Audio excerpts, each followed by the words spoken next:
Estamos aqui com Rodrigo Murta, fundador e CEO da Logbox, autor do livro Conversando com os Robôs, a arte de GPTA. Rodrigo, muito obrigado pela sua participação no podcast do TI Inside Talk. Claudinei, eu que agradeço aqui o convite. Rodrigo, você poderia nos explicar um pouco qual o objetivo do livro, né? Qual que é o enfoque do seu livro Conversando com os Robôs, né? O que motivou você a escrever essa obra? Claudinei, a gente está num momento extremamente interessante agora, eu diria até que da humanidade, né? Onde tem novas possibilidades, novos recursos surgindo que nem todo mundo conhece. Então, eu trabalho nesse campo da inteligência artificial já há algum tempo e no final do ano passado eu fiquei bastante impactado com as minhas primeiras interações com o chat GPT, né? E vendo a capacidade de resposta da AI, eu pensei, eu queria juntar um desafio pessoal meu, que era escrever um livro, com um desafio do Lookbox também, né, de como é que a gente comunica isso melhor, o que está acontecendo agora nesse período. E foi meio que a junção disso, foi o impacto de uma pergunta que eu fiz no GPT, né, e eu achei que era meio que obrigação levar isso para mais gente. Como é que outras pessoas também poderiam usar essa tecnologia no dia a dia? Então, daí eu vejo um pouco a inspiração de comunicar um pouco o que está acontecendo no mundo da inteligência artificial. Esse que foi o desafio do livro. E o livro conquistou a segunda posição, né, na categoria de software dos mais vendidos na Amazon, né, durante a pré-venda, né? A que você atribui esse sucesso, esse tamanho interesse da sociedade em relação a esse tema? Claudinei, a gente chegou a bater a primeira posição na pré-venda ainda, né, nessa categoria, e eu acho que está todo mundo curioso com o tema, né, de saber como o que é isso, o que é inteligência artificial, como é que isso afeta o nosso dia a dia, isso afeta nossos empregos, isso afeta a humanidade, até numa posição um pouco mais extremista. Então, acho que tem essa curiosidade acontecendo. Então, no Brasil ainda não tinha uma obra escrita texto, né? Tem alguns materiais já de e-book, mas não texto. Isso foi a primeira. Eu acho que foi natural a curiosidade de querer saber e conhecer um pouco mais a obra. E na obra também você destacou, né, que o futuro é colaborativo entre humanos e máquinas nas áreas de poesia, música e arte, né? Como você avalia essa opinião que a IA generativa vai substituir profissionais e eliminar empregos? Eu acho que toda nova tecnologia ela acaba passando por esse ponto. Então, quando teve uma parte que eu exploro no livro, quando teve a invenção da caneta esferográfica, né? Até pesquisando, achei curioso que teve reclamação, que teve um absurdo, que a letra não ia ficar mais a mesma, que não fazia mais sentido. E olha só, a caneta esferográfica, né? Hoje a gente acha uma coisa tão do dia a dia que a gente nem consegue ver como algo que tinha resistência no passado.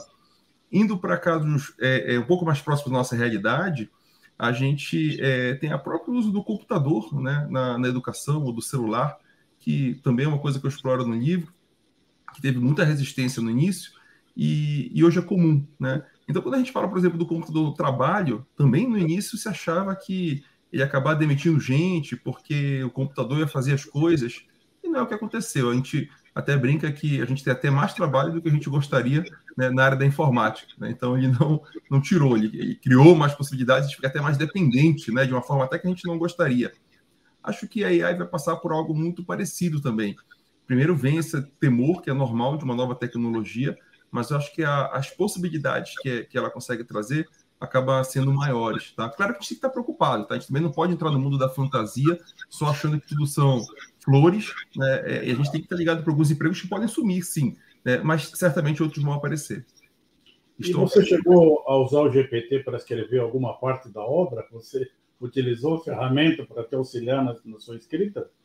Claudinei, me fizeram tanto essa pergunta que eu escrevi um artigo sobre, tá? Eu vou sugerir um Google para o time, que é o livro que o GPT não escreveu, né? E eu brinco essa hora, eu falo assim, que se o GPT tivesse feito a obra, eu teria acabado bem mais rápido, porque eu comecei a escrever em janeiro o livro, né? Mas sim, o livro é uma interação, tá? Com o GPT, em que sentido? O Conversando com Robôs são 16 conversas no livro, e cada conversa é um tema, que a ideia é para ficar muito acessível. Então, eu tenho desde conversas do dia a dia até conversas sobre mecânica quântica e neurociência. Então tem para todos os gostos. A conversa, ela tem uma parte que eu explico um pouco daquele tema, e claro, eu faço perguntas e tenho a resposta do GPT, e comento essa resposta. Por que isso? Porque tem maneiras de você fazer as perguntas de uma forma que o GPT, você consegue extrair o melhor da tecnologia. E é exatamente essa da obra. Como é que você pode começar a brincar agora com a tecnologia, mas extrair o melhor dela e ter alguns atalhos e algumas dicas que eu faço na obra? Mas agora você chegou a usar o próprio ChatGPT para programar um braço mecânico e autografar o seu livro, né? Como é que as E, pessoas reagiram diante dessa forma, vamos dizer, inusitada de autografar? mas até onde a gente viu, foi a primeira vez que isso foi feito no mundo. Eu fiquei bem contente aí com o resultado. Eu recebi uma mentoria da família da Livraria Cultura, o Sérgio, e sobre edição em si, como é que eu publico um livro? Eu nunca tinha feito um livro, né? E nessa mentoria, o Sérgio me falou assim, ó, e prepara no dia do autógrafo, porque você vai ter que ficar lá umas 3 horas e funciona assim, canetando, você vai sair com o pulso cansado de escrever, né? Eu adoro tecnologia, o livro é sobre isso, inclusive, e foi dessa provocação que acabou vindo uma ideia. E se eu automatizasse, usasse inteligência artificial para automatizar o próprio processo de fazer autografia, como? Usando o GPT para criar as frases, né? Então, é o famoso prompt. O prompt é um comando no GPT que você pode dar, ó, eu sou Rodrigo, estou fazendo a minha noite de autógrafo de um livro tal, eu quero que você escreva frases com tantos caracteres, com esse estilo, tem todo um promptzinho para fazer isso. O GPT cria a frase. Eu programo ainda, eu gosto, até é um hobby, né? Para mim é um prazer. E eu programei que, dada a frase, eu fiz um programa que ele copia a minha caligrafia, no formato escrito ainda, né? É uma imagem, praticamente. Então, copiando a minha curva e a minha forma de escrever. E achei uma empresa parceira, né, que foi super bacana, a Universal Robotics, que encarou aí o desafio e transformou a escrita que eu fiz no programa, né, em algo que o robô pudesse executar mesmo. Então, ficou muito legal o resultado. Por quê? Aí, Claudinei, tem uma coisa muito interessante da colaboração, que é uma coisa que você falou, que é como é que naquela noite eu estava fazendo a parte mais humana do processo, que era receber meus convidados, olhar no olho, abraçar as pessoas e celebrar com elas aquele momento, né? E o robô estava fazendo literalmente a parte mais braçal, que era escrever ali para todo mundo uma dedicatória, mas usando o meu estilo. Por isso que foi uma simbiose entre a inteligência artificial e a inteligência humana aí nessa noite, que eu gostei muito do resultado, pelo menos. Rodrigo, dentro da sua experiência, né, quais os segmentos da IA generativa que você acredita que tem um potencial revolucionário, né? Muito se fala, por exemplo, no uso da IA generativa na construção de códigos, né? No aperfeiçoamento de códigos. Como é que você vê o uso de IA de uma forma mais avançada? Eu gosto muito, Claudinei, de um artigo do Bill Gates, onde ele coloca algumas áreas onde a generativa pode ter um impacto muito imediato, né? De cara, a primeira que ele fala é uma parte de assistente pessoal, então é você ter um poder de ter um assistente para você, com uma capacidade incrível de gerenciar coisas do seu dia a dia, né? Mas as outras são 3, tá? Assistente pessoal. As outras 2 eu achei mais interessante, que é a saúde. Então, imagina que com a generativa, né, então, de texto, eu possa ter diagnósticos muito precisos, acessíveis, para quem não tem hoje o poder de ter um hospital bacana. Né? Então, imagina lá no interior do Pará, alguém tendo diagnóstico de uma doença com uma qualidade absurda. Isso realmente impacta a saúde de uma forma positiva, né? Dá acessibilidade, democratiza esse poder para muito mais gente. E outro ponto é a educação. Eu acho que a educação tem um impacto incrível, onde esse é um ponto que eu exploro bastante no livro. Lá atrás, a educação era algo muito elitista. Então, você tinha um tutor, e aquele tutor podia atender uma criança ali de uma forma totalmente personalizada. Com a evolução, com o tempo, a educação acabou se democratizando, ganhando escala, mas com isso ela não tinha aquela qualidade de um tutor individualizado, né? Era uma sala de aula com as crianças e você tinha que fazer uma educação de massa. Agora, com essa tecnologia, a gente tem a capacidade de voltar a uma qualidade quase que individualizada, mas em escala, em massa. Então, isso é uma coisa incrível. É como se você tivesse um super tutor para cada uma das crianças, não perdendo o papel do professor, mas você tendo aquele conhecimento de ponta ali, com um intermediador muito bem qualificado. Então, esse, para mim, eu acho que é um local onde essa tecnologia, que é o LLM, né, que é o Large Language Model, né? O GPT é um tipo de LLM. Acho que ela tem uma aplicação incrível. Né? Em relação às questões que a IA generativa está provocando, né, em termos de violação do direito autoral, direito de imagem, copyright, né? Qual que é a sua opinião sobre essa polêmica? Pois é, acho que toda tecnologia a gente vai ter que se reinventar, né? Algo que era exclusivo, algo que funcionava de um jeito, passa a funcionar de outro. Então, e toda tecnologia boa, ela também ela causa um pouco de medo, porque a gente, como ser humano, tem medo da mudança, tá? Eu acho que é natural a gente rever alguns conceitos para a gente se adaptar a um tempo novo, né? Algo que era exclusivo lá atrás, agora não vai mais ser. A capacidade de gerar texto, por exemplo, eu acho que ela democratiza a capacidade de, antes, para você poucas pessoas tinham capacidade de ter um bom redator, um bom editor. Agora é como se você estivesse democratizando isso. A parte de conteúdo acho que é muito parecido, né? Eu acho que a gente vai ter que se adaptar a essa nova realidade. Acho que esse que é o grande fato mesmo. Inclusive, tem uma discussão no Congresso de criar uma lei para a inteligência artificial, né?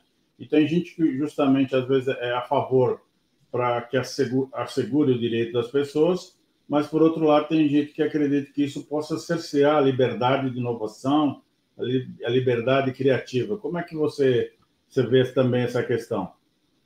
Acho que o meu viés é mais empreendedor, né? Até pelo próprio Lookbox, né? Pela própria empresa. Então, eu acho que a gente tem que estar mais preocupado em como usar isso a nosso favor do que como controlar, né? Em si, querer regulamentar. A gente tem que estar preocupado como é que a gente vai gerar valor com essa tecnologia hoje no Brasil. Como é que a gente não vai ficar limitado, por exemplo, a usar só modelos feitos no exterior? Hoje, se eu quiser usar o GPT, ele é muito mais barato em inglês do que em português, porque ele não foi feito para português, apesar de funcionar em N idiomas, né? Então, acho que o foco, a gente tem que ter muita atenção de como é que a gente empodera nossos empreendedores, como é que a gente simplifica processos tributários usando essa tecnologia. Logo, a gente tem uma parte que sim, que tem que ser regulamentada, mas eu vejo uma discussão só para um lado, como é que regulamenta? Eu não vejo uma discussão tão forte de como é que a gente usa na nossa educação, como é que a gente usa na saúde e como é que a gente consegue desenvolver isso internamente. Acho que está desequilibrada essa discussão. Parece uma coisa muito que vem lá de fora e eu vou e eu aceito e eu regulamento. Por que a gente não está preocupado em criar isso e trazer mais gente para entender a tecnologia aqui no Brasil? Acho que essa é uma provocação que eu queria deixar, que a gente tem que ser um pouco mais forte nesse sentido. Você falou na Lookbox, né? Você já trabalha com uma plataforma de business intelligence conversacional, né? Que utiliza a inteligência artificial para ajudar as empresas na tomada de decisão baseada em dados, né? Exatamente. Como é que você vê o impacto, por exemplo, da inteligência generativa, né, da IA generativa, nesse seu trabalho? Você poderia falar um pouquinho sobre como é que você desenvolve esse trabalho de uma inteligência artificial conversacional? Claudinei, isso é uma bacana a pergunta. O que acontece? A gente trabalha muito tempo com linguagem natural, que é essa área, né, no Lookbox. Só que ela era muito limitada até então no que era possível se fazer com linguagem natural. No caso do Lookbox, a gente sempre foi muito focado em dados. Então, simplificando até para entender a empresa, né? Quem tem uma empresa quer acompanhar seus números, geralmente tem um BI para poder fazer isso, um sistema de Business Intelligence. Mas qual era a dificuldade que eu tinha quando eu fui gerente de Business Intelligence lá no Marché, há 10 anos atrás? Tá? Não era tão fácil operar o sistema. Então, se eu queria saber um dado básico da minha operação, qual foi minha venda ontem de um determinado produto, qual o estoque de algo, qual é o giro de uma sessão, qual contas a pagar, eu tenho que saber onde é que eu entro no sistema para operar. Enquanto isso, a pergunta é clara, eu quero saber qual foi o produto que mais vendeu naquela loja ontem, né? Por que eu não consigo responder direto? A gente entrou nessa jornada, conseguiu fazer com que a linguagem natural respondesse assuntos de base de dados. Tudo que tivesse numa base de dados, o Lookbox vai lá e consegue automatizar essa resposta. Só que é natural eu querer saber informações que não são informações que estão em uma base de dados. Do tipo, como é que eu faço para cancelar um cupom? Um vendedor, né? Eu vendo o produto X nessa condição. São perguntas também do dia a dia da operação, mas não são perguntas numéricas. né? São perguntas mais de ações e de como fazer algo. Perfeito. E com essa capacidade nova da AI generativa, a gente consegue complementar, por exemplo, soluções como o Lookbox. Na mesma plataforma, eu consigo saber o estoque, a venda, o produto e a margem, dados de base de dados, e agora eu consigo integrar com dados textuais e usar a AI generativa para responder perguntas que até então a gente não conseguia fazer no Lookbox. Então, para a gente é empolgante, porque é super complementar o que a gente fazia. E tem várias aplicações legais para várias empresas, né? Atendimento ao consumidor é uma coisa que muda totalmente. Os dias do Disque 1, Disque 2, Disque 3, isso acabou.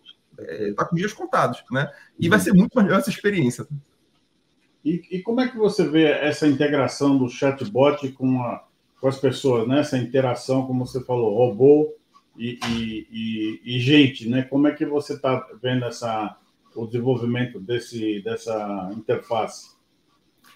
Eu acho que tem muito, a gente vai passar numa parte agora que tem muito para evoluir, né? Exatamente isso do que eu estava falando do Disque 1, Disque 2, né? Hoje, antes, pré-LLM, não necessariamente GPT, mas tem várias tecnologias como o Bard do Google, Bedrock da Amazon, né? Então, todo mundo está tentando surfar essa onda e o GPT foi a primeira e a mais com o nome mais forte aí no mercado. Mas todo mundo está querendo integrar isso às suas soluções. Mas isso já está começando esse movimento e o que vai acontecer para o consumidor final é um atendimento com uma qualidade muito superior, né? É irritante hoje você querer fazer alguma operação no seu cartão, destravar uma opção e você ter que fazer um monte de menu, né? Ou ligar para alguém e ficar um tempão no disco 1, 2, 3, 4 até chegar naquela opção. Por quê? Porque não tem uma capacidade de uma inteligência que se comunique direto com a necessidade do consumidor fazer uma ponte com o que a empresa tem a oferecer, né? Essa forma de comunicar ela vai mudar não só a interação nossa com o atendimento, mas qualquer sistema, qualquer app, ele vai ficar muito mais simples. Aquele modelo de menu, né, infinito, com várias opções, eu vou falar, não, eu quero destravar meu cartão para uma viagem internacional.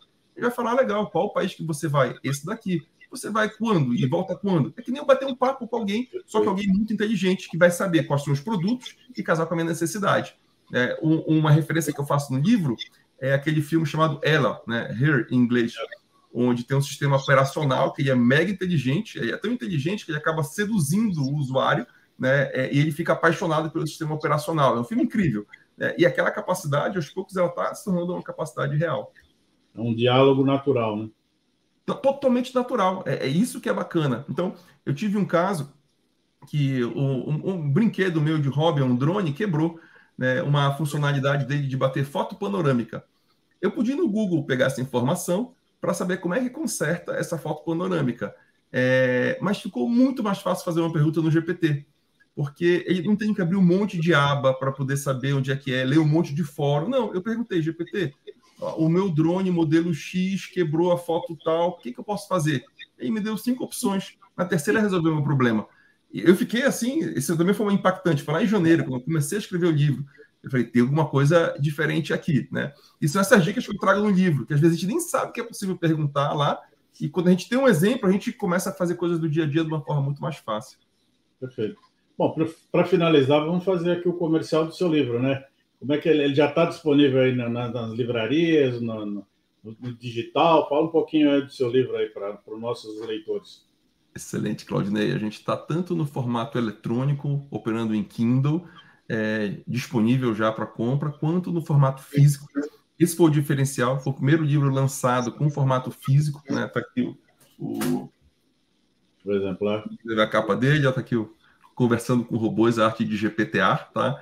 E a ideia é essa, são diálogos com o robô. Como é que eu vou extrair o melhor dessa tecnologia, né? Às vezes, são dicas simples do tipo, GPT, compara em formato de tabela essa pergunta. E ele vai lá e ele consegue fazer e fala, puxa, não sabia que dava para fazer em formato de tabela, não sabia que eu podia encarar um personagem. Então, o prefácio do livro, Claudinei, é feito pelo Albert Einstein, né? Foi uma licença poética aqui, que eu fiz de quê? Eu ensinar esse personagem para o GPT, ele já sabe que é o Albert Einstein, então é uma figura pública, e eu dou um conteúdo do livro e eu falo, agora faço o prefácio do livro.